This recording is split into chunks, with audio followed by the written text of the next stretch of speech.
Let's look at the concepts of lookup functions.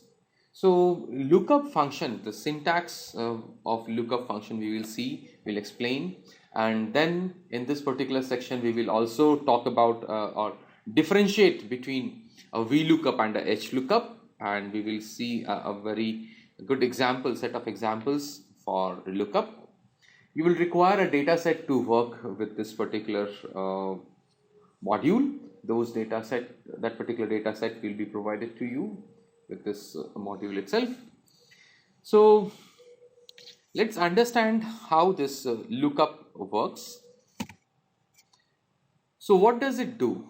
This particular function actually scans down the row headings. Fine. So just understand one thing. If your data is in vertical format, how do you say vertical format?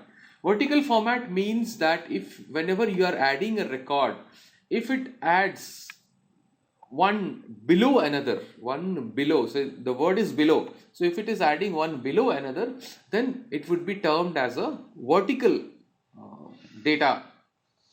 And if it is adding on the right hand side, then it will be termed as a horizontal data. So vertical data and horizontal data.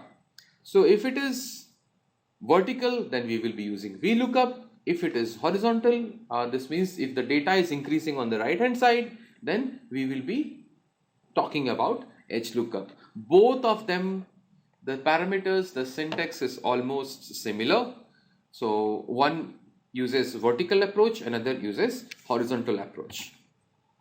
So VLOOKUP. So these are the parameters of VLOOKUP.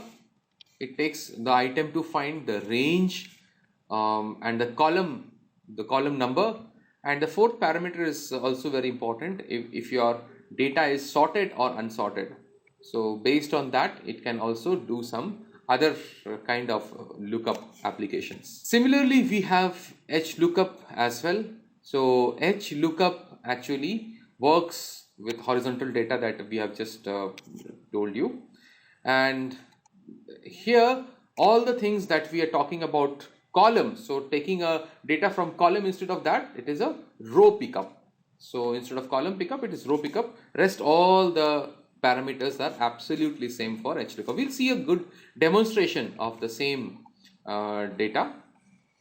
So HLOOKUP also has similar kind of parameters. There are 4 parameters. The first one being the value to find, second one being the array from where the value is to be looked up, the third is the row that I have to select from those data points, and the fourth one definitely being the whether it is sorted or not sorted.